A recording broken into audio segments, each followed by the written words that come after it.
बिस्मिल्लाहिर्रहमानिर्रहीम।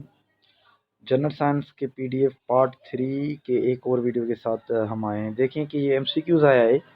The following pollutant is the major contributor to photochemical smoke. जो photochemical smoke होता है वो एक्चुअली पोल्यूटेंट होता है। वो एक्चुअली पोल्यूट किस वजह से होता है, कौन से केमिकल की वजह से? वो है नाइट्रोजन डाइऑक्साइड। अब ये कैसे? अब देखें, जो हमारे एटमॉस्फेयर में जो फोटोकेमिकल स्मोक बनता है ये एक्चुअली पोल्यूशन होती है, एयर पोल्यूशन होती है। अब ये कैसे बनती है? जो हमारी फैक्ट्रीज होती हैं और जो हमारे व्हीकल्स होती हैं वो नाइट्रोजन ऑक्साइड या गैसेस होती हैं, वो एटमॉस्फेयर में आउटबर्स्ट करती हैं। उसके बाद जो सन की रेज होती हैं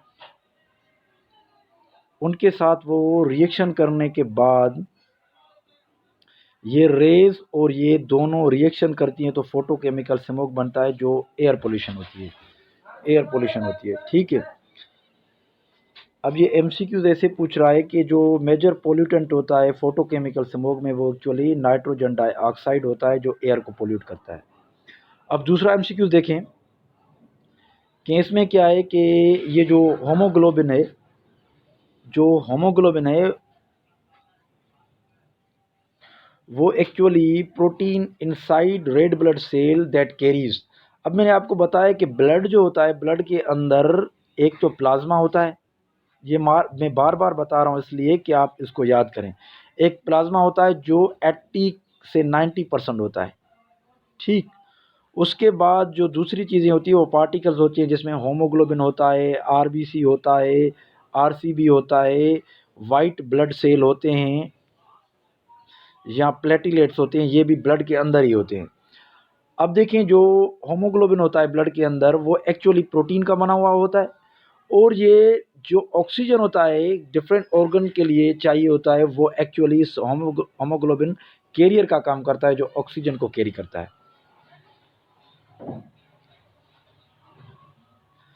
अब ये एमसीक्यूज देखें कि which of the following disease is a very rare in women as compared to main.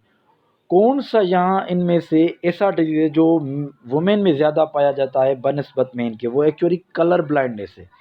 ये कलर ब्लाइंडनेस वुमेन में ज़्यादा होती है, एक नेचुरल फिनोमेना होता है। इसलिए ये एक्चुअली होती क्या है देखें, ये होती है जब ये किस्म की ब्लाइंडनेस होती है, आपको चीज़ें तो नज़र आती हैं मगर जो एक्चुअली उनका कलर होता है, जैसे इसका रेड कलर है उसका ये कलर नज़र आएगा, इसका ग्रीन कलर है उसका ग्रीन कलर नहीं नज़र आएगा, आपको येलो कलर इस तरह कलर नज़र आएगा। अब ये सारी कलर ब्लाइंडनेस, ये कलर विजन डिफिशिएंसी कहलाती है।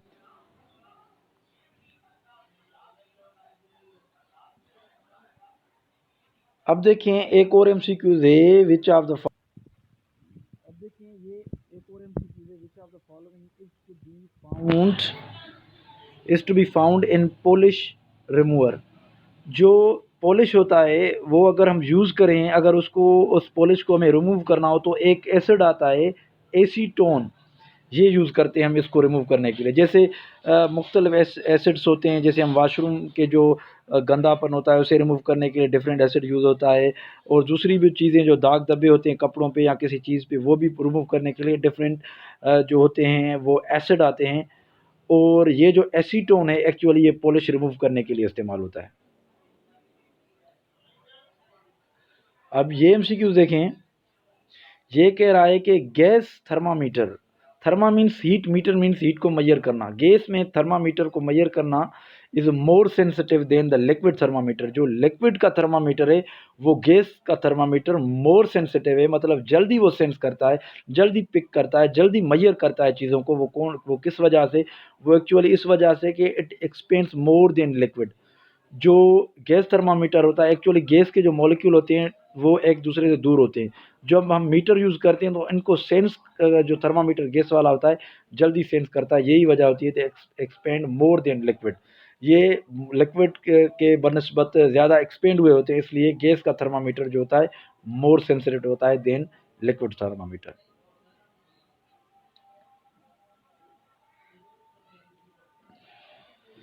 अब देखिए, in the atmosphere ultraviolet rays are observed by ozone layer.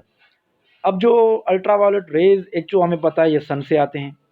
अब ये कौन सी चीज़ होती है? एक्चुअली ये ओजोन लेयर होता है जिससे ये अल्ट्रावायलेट रेज लगती हैं और ओजोन लेयर उनको पास करता है या ब्लॉक करता है। वो कैसे? अब ये देखें, ये सन से रेज आ रही हैं। अब सन से रेज तो बहुत किस्म की आती हैं। अल्ट्रावायलेट ए जो इतनी डेंजरस नहीं होती है, अल्ट्रावायलेट बी कम डेंजरस होती हैं और अल्ट्रावायलेट सी बहुत डेंजरस होती हैं। ये ओजोन लेयर जो हमारा एटमॉस्फेयर है, जो एस्ट्रोस्फेयर है, एस्ट्रोस्फेयर में ये ओजोन लेयर होता है जिसका फार्मूला है ओ, ऑक्सीजन के 3 एटम। अब ये जब ये रेज यहाँ से आते हैं तो ओजोन लेयर से ये लगती हैं, ऑब्जर्व होते हैं। अब ओजोन लेयर डिसाइड करता है जो लेस हार्मफुल रेज होती हैं वो धरती की तरफ उनको भेजता है, जो हार्मफुल रेज होती हैं उनको वहीं पे ब्लॉक कर देता है। ये ओजोन लेयर का काम होता है। अगर ये ओजोन लेयर धरती पर नहीं हो तो यहाँ पर जो भी चीज़ें हैं, प्लांट्स हैं, जो भी इंसान हैं या जो भी जीव हैं, वो अगर ज़िंदा ही नहीं रहे। इतने ख़तरनाक रेज होते हैं सन में से आते हैं जो, ये ओजोन लेयर की वजह से ही हम यहाँ पर धरती पर सर्वाइव कर रहे हैं।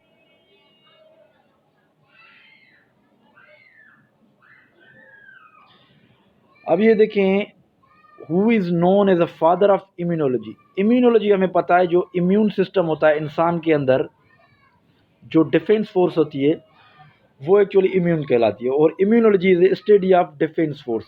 ये इसका फादर कौन सा है? इसका फादर एडवर्ड जेनर है। वो कैसे? देखें, पहले तो हमें पता होना चाहिए जो इम्यून सिस्टम होता है हमारे जिस्म में, ये एक डिफेंस फोर्स होती है। जब हम कुछ फूड वगैरह कुछ खाते हैं मुंह से या कुछ और चीज़ें लेते हैं तो उनमें बैक्टीरियाज वगैरह होते हैं और ये बैक्टीरियाज हमारी बॉडी में आते हैं और इन बॉडी में से इन बैक्टीरियाज को मारने के लिए ये जो जर्म्स इस्तेमाल होते हैं, ये सारी डिफेंस फोर्स होती है जो इम्यून सिस्टम हमारा कहलाता है। अगर इम्यून सिस्टम वीक होगा तो आप बीमार हो जाएंगे। अगर इम्यून सिस्टम स्ट्रॉन्ग होगा तो आपका जो बैक्टीरियाज होंगे, वायरस होंगे जो आपके अंदर आते हैं, उसको वो ख़त्म कर लेगा। ये defence force by default every body में होती है। अब देखें, इसका जो इम्यूनोलॉजी स्टडी ऑफ इस दिस सिस्टम के बारे में जो स्टडी की है वो एक्चुअली फर्स्ट स्टडी की है जो है ये एडवर्ड जेनर। ये एक ब्रिटिश था, इंग्लैंड का था, ब्रिटिश का था। जब ब्रिटिश अमेरिका की तरफ गया, यूएसए की तरफ जब कॉलोनी बना, तो वहाँ पर एक बीमारी आई जो स्मॉल पॉक्स कहलाती है। अब वहाँ पर बहुत लोग मर रहे थे। तो इसने क्या किया, एडवर्ड जेनी ने एक वैक्सीन इजाद की और उन लोगों का इम्यून सिस्टम स्ट्रॉन्ग करने के लिए वे ये वैक्सीन इंजेक्ट की उन्होंने। इसलिए हम कहते हैं कि Edward Jenner was the first person who saved millions of billions of lives of British US British. और उसके बाद इनको कहा गया कि he is the father of immunology.